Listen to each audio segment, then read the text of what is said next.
Hey everyone, welcome to our third video for social justice math. This and probably the next one are two of my favorite sections we get to cover in this class because my journey through mathematics has basically been an excuse to draw shapes into color.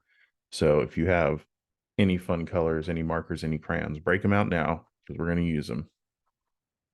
So to start off with, right, let's ask ourselves a question. Um, think back, if you can, to 2016, right? So this is late 2015 to midway through 2016, going up until September. Uh, what amount of money do you think the federal government spent in 2016? The FY stands for fiscal year, so that's why the year is different than the calendar year down here. Um, and then break that down a bit. So, what dollar amount do you think goes to the Department of Education? What dollar amount goes to NASA? And then what percentages of the overall spending would that be? So, don't look this up, right? This isn't a test or anything. Just go with your gut, go with what you feel, right? Pause the video for a sec and see if you can come up with some answers. All right. So, we unfortunately in video form don't have a class to share this with, but I will let you know some of the answers that I've heard. I've heard for total amount of federal spending anywhere from 30 million to 100 million to a billion to 3 billion to 50 billion.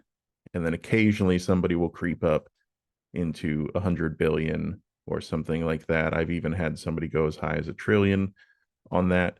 Uh, and then for our dollar percentage that goes to education or NASA, right? I've had everything from a couple million all the way up to several $billion. Department of Ed, I think, at some point got close to 100 billion, and NASA, I think somebody once said like 500 million, so $500 million for that.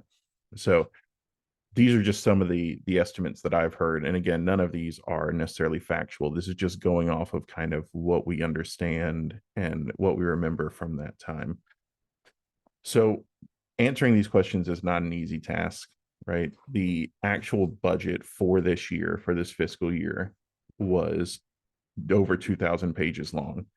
And as you can imagine, with that being a congressional bill, it is not an easy read either. The language is very technical and it's very dry. So answering these questions is pretty non-trivial. So here's some answers for you. Let's see how close you were. So the total budget expenditures was about $4 trillion. So not million, not billion, all the way up to trillion, right? Now, of that $4 trillion, right, about 1.15 was what we call discretionary funding. And then the rest of it, the 2.85 left over, is what we call mandatory funding, right? So even within our understanding of this question, right, we have to dig a little deeper to get some details about how this actually breaks down. So if you're not familiar with this, mandatory spending is just spending that is required by law. So things like Social Security, the Affordable Care Act, Medicare, Medicaid, paying interest on debts, all of those are required by law. There are laws that have been passed by Congress that say you have to dedicate a certain amount of money to pay for these things. And then there's discretionary funding, which is totally different, right? That is stuff that can get cut, adjusted, moved. The dollar amount can change. It can be zero. It can be whatever you want, right? That is annually adjusted each year by Congress, since that includes things like defense, the military, veterans affairs, education, science programs, environmental protection, all of that stuff falls under what we call discretionary funding. So an easy way to compare these things is proportions. When you're dealing with a proportion, you just take the amount you're interested in and then put it in a fraction over the total amount. And that gives you an idea of what portion of the spending goes in which spot, how much of the pie is whatever, if you want to think of a pie chart. Spoilers for what's ahead. So if we do that, right, we can take the amount of mandatory spending, right, that $2.85 trillion, put that over the 4 trillion total, and that gives us about 71%. And then discretionary spending, we do the same thing with our 1.15 trillion, and that gives us just north of 28 percent spending. So mandatory spending is almost 3/4, and discretionary spending is almost or a little over a quarter.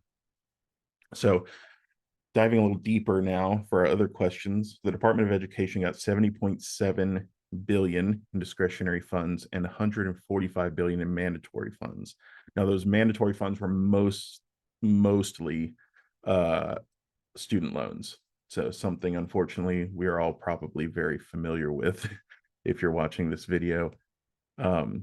So we can use, right, these tools to determine the percent of the total spending.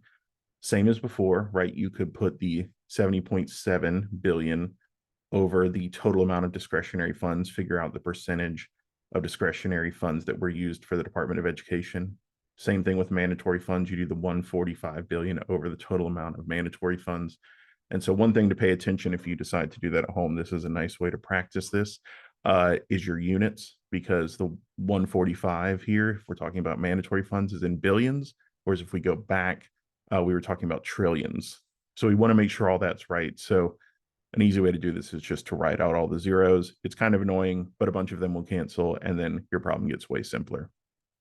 So as far as NASA goes, they got about 18.5 billion in funds, and that was all discretionary.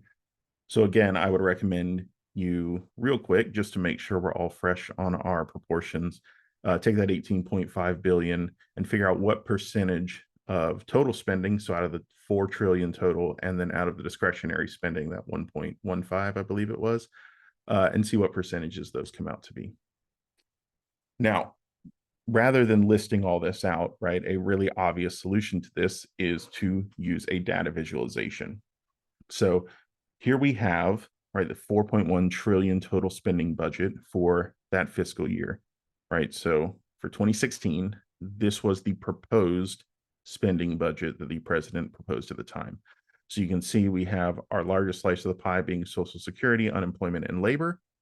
We have down here Medicare and health. We have military as our third biggest slice, and then it goes all the way down. You can see education sitting here, this very dark purple right here.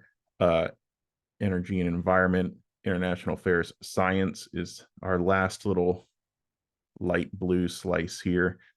So that's where NASA lives. NASA lives in that science budget. And then, of course, our education, right, is there.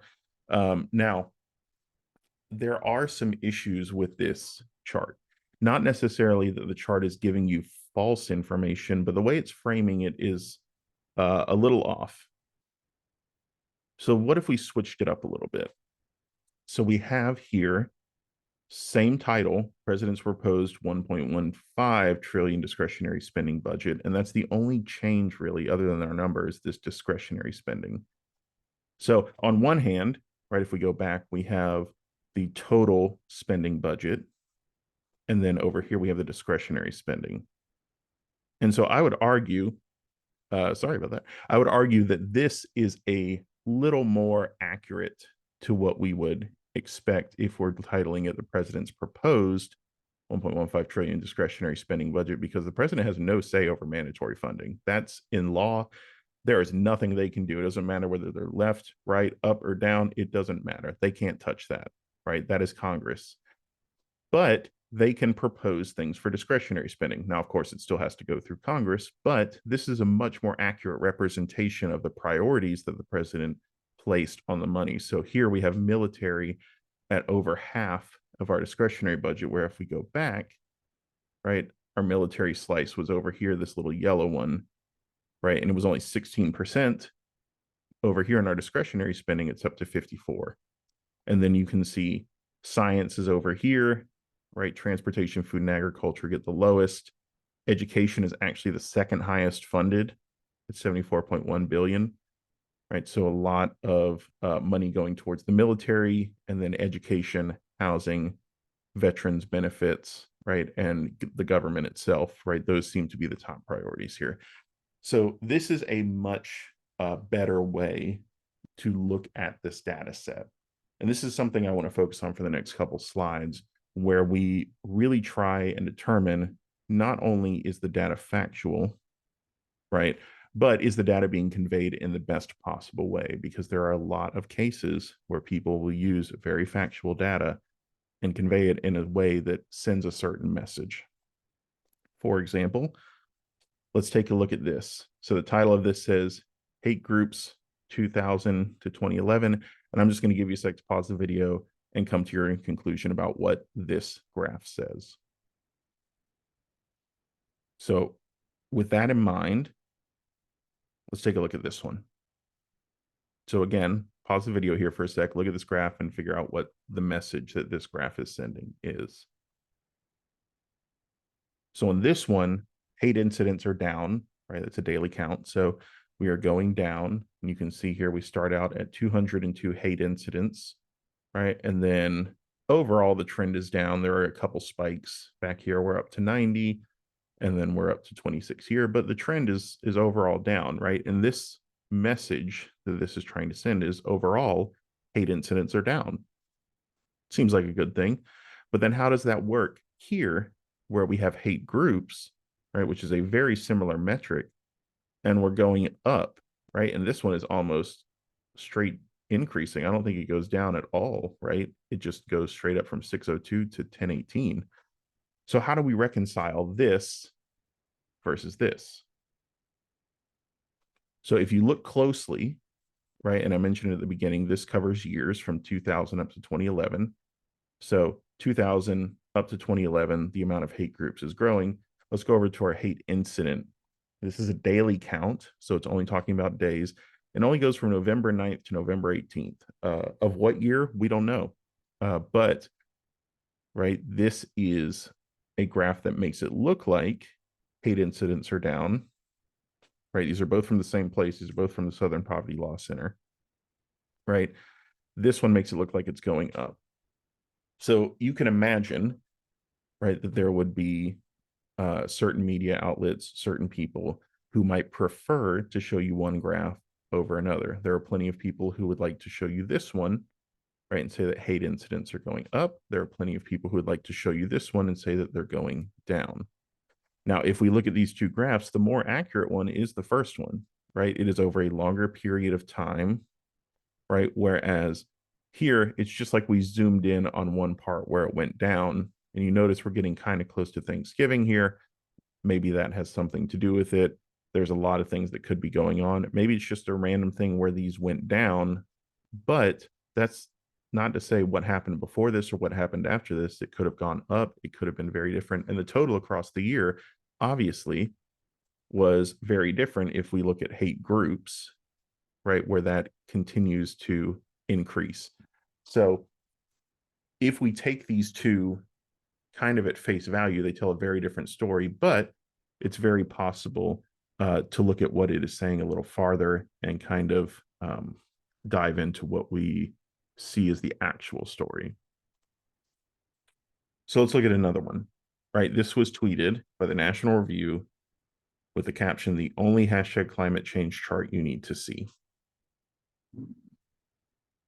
And this is what was given.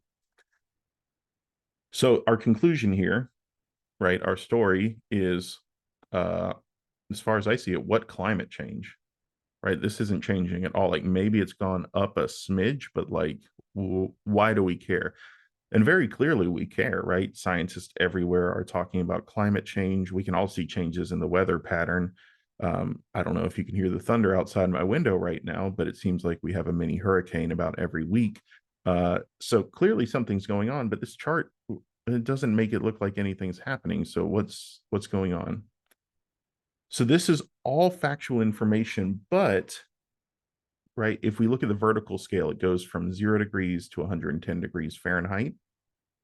And that's not really useful for average temperature, right? Our average temperature is not going to be at those ranges. Now, of course, our actual temperature, right, even just, in Mobile where I am, right, could easily get between 100 and 110. And in the winter, occasionally it'll drop down maybe to the 20s. If we're really, really pushing it in the winter, it will maybe get down into the teens one night. So, this range is not absurd for that. But for an average, it doesn't make a lot of sense because most of our averages are going to stick around this 50 to 60 to 70 area. So what we want to do is zoom in. Right now, we zoom in between 55 and 60 degrees, we can see a whole different story. So you can see the fluctuations year by year, and of course we would expect that, but the overall trend, if we look, is that our temperature is starting to go up.